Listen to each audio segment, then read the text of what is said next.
sebuah desa terpencil bernama Giri Jati, tersembunyi sebuah candi tua yang telah lama ditinggalkan. Candi itu berada di tengah hutan lebat dan dikelilingi oleh legenda mengerikan. Konon, siapapun yang masuk tanpa izin akan tersesat selamanya, tertelan oleh candi itu sendiri. Tidak ada yang tahu apa yang sebenarnya terjadi di dalam, tetapi penduduk desa tidak berani mendekatinya, bahkan di siang hari. Namun, rasa penasaran seringkali menjadi kutukan. Seorang fotografer bernama Arya yang gemar mengabadikan tempat-tempat misterius memutuskan untuk menantang cerita rakyat itu. Ia tidak tahu bahwa langkahnya menuju candi akan membuka pintu ke sebuah rahasia kelam yang selama ini tersembunyi. Arya sedang menggulir media sosial ketika ia menemukan sebuah unggahan tentang candi tua di Giri Jati. Foto itu buram, hanya menampilkan bayangan struktur batu megah yang ditutupi lumut dengan deskripsi singkat. Candi ini dipercaya bisa menelan orang hidup-hidup. Berani coba? Tanpa berpikir panjang, Arya langsung tertarik. Ia terkenal di kalangan komunitas fotografer sebagai pemburu tempat-tempat angker. Baginya, candi itu adalah peluang emas untuk menambah koleksi foto sekaligus menantang keberaniannya. Keesokan harinya, Arya mempersiapkan peralatan fotografi lengkapnya, termasuk drone, senter, dan bekal untuk perjalanan panjang. Ia menghubungi temannya, Raka, untuk menemaninya. Namun, Raka menolak mentah-mentah. "Kamu gila ya? Itu candi angker, Arya. Banyak orang bilang pernah lihat bayangan aneh di sana. Bahkan beberapa orang yang masuk gak pernah balik lagi," kata Raka dengan nada serius. Arya hanya tertawa. Itu cuma cerita orang kampung. Kalau kamu gak mau ikut, gak masalah. Aku pergi sendiri." Arya tiba di Giri Jati pada sore hari.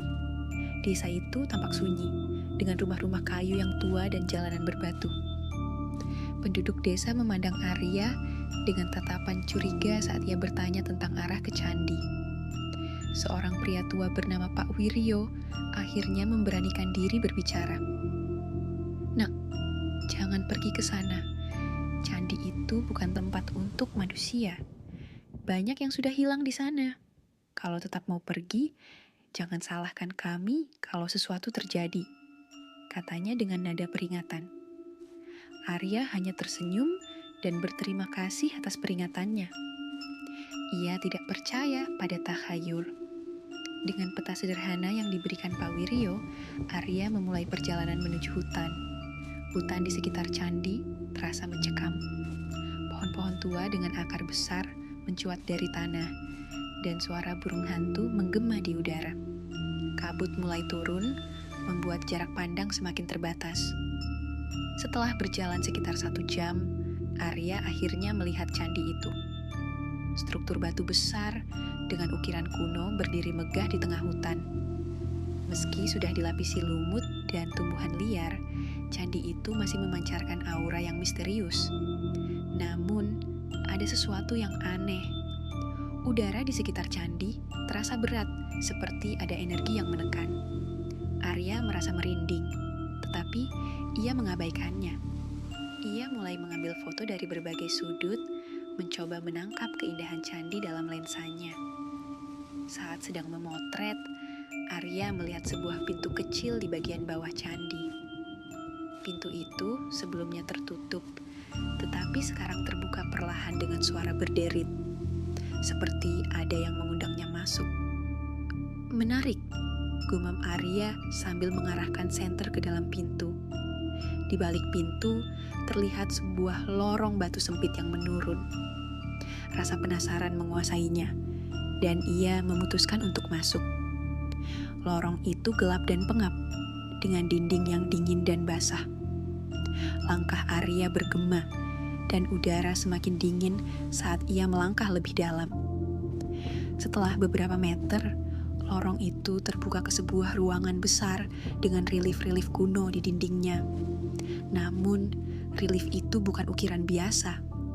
Gambar-gambar itu tampak seperti manusia yang tersiksa, dengan ekspresi wajah yang mengerikan. Arya merasa merinding, tetapi tetap mengambil foto. Saat sedang memeriksa hasil fotonya, Arya mendengar suara langkah kaki. Ia menoleh, tetapi tidak ada siapa-siapa. Ia mulai merasa tidak nyaman, tetapi mencoba untuk tetap tenang. Tiba-tiba, lampu senter Arya berkedip-kedip dan mati. Dalam kegelapan, ia melihat bayangan bergerak di sudut matanya. Bayangan itu tampak seperti sosok manusia, tetapi bergerak dengan cara yang aneh, seperti melayang. Arya panik. Ia mencoba menyalakan kembali senter, tetapi gagal. Ia meraba-raba mencari jalan keluar, tetapi lorong yang tadi ia lewati seolah menghilang. Ruangan itu kini berubah menjadi labirin yang membingungkan. Ini pasti mimpi buruk, gumamnya sambil mencoba menenangkan diri. Arya terus berjalan, tetapi setiap langkahnya terasa seperti membawa ke tempat yang sama. Ia menemukan dirinya kembali di ruangan dengan relief manusia tersiksa. Kali ini, relief itu tampak hidup, dengan mata yang bergerak mengikuti Arya. Suara berbisik mulai terdengar, semakin lama semakin keras. Suara itu berkata, "Kamu masuk tanpa izin. Tinggalkan sesuatu yang berharga, atau kamu tidak akan pernah keluar." Arya bingung. Ia mencoba berbicara, tetapi suaranya hilang. Di tengah kebingungannya, ia teringat pada kamera yang ia bawa. Dengan berat hati, ia meletakkan kameranya di tengah ruangan. Sesaat kemudian, lorong yang menuju keluar muncul kembali. Arya berlari sekuat tenaga, tidak peduli pada apapun di belakangnya. Arya berhasil keluar dari candi, tetapi kameranya hilang. Ia kembali ke desa dengan tubuh gemetar. Ketika ia menceritakan pengalamannya kepada Pak Wiryo, pria tua itu hanya mengangguk. "Kamu beruntung masih bisa keluar. Banyak yang tidak seberuntung kamu," katanya.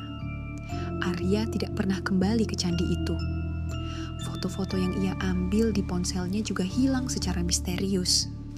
Namun, ia tidak pernah melupakan bayangan-bayangan yang mengintai di dalam candi dan bisikan yang terus menghantuinya bahkan hingga sekarang.